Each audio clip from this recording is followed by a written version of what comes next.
शारदीय नवरात्रोत्सव संपल्यानंतर जी पौर्णिमा येते तिलाच कोजागिरी पौर्णिमा असं म्हटलं जातं किंवा शरद पौर्णिमा असं सुद्धा म्हटलं जातं.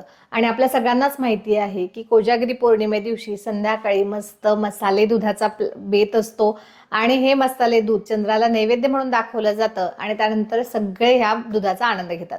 पण ह्या मागचं शास्त्रीय आरोग्यदृष्ट्या काय कारण आहे ते माहिती आहे का तुम्हाला? तर आजच्या व्हिडिओमध्ये मी तुम्हाला ते सांगणार आहे.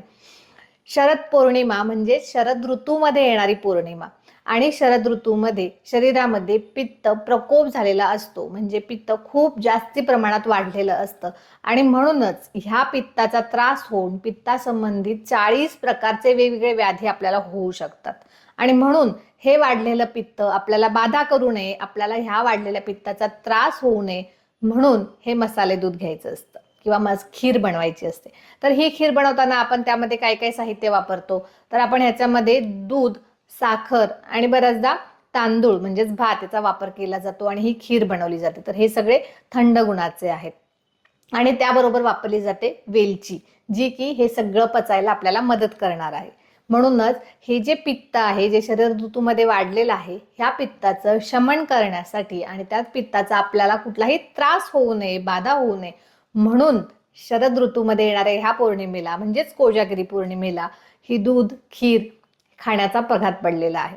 आणि त्याचबरोबर चंद्राचं महत्व यामध्ये काय आहे? तर चंद्र ह्या दिवशी सगळ्यात जास्ती शीतल असतो आणि त्याची जी शीतलता आहे त्याचा प्रभाव सुद्धा ह्या दुधावरती या खिरीमध्ये पडतो आणि ती आणखी शीतल गुणाची होते आणि म्हणून सुद्धा ती आणखी पित्त शमन करणारी ठरते.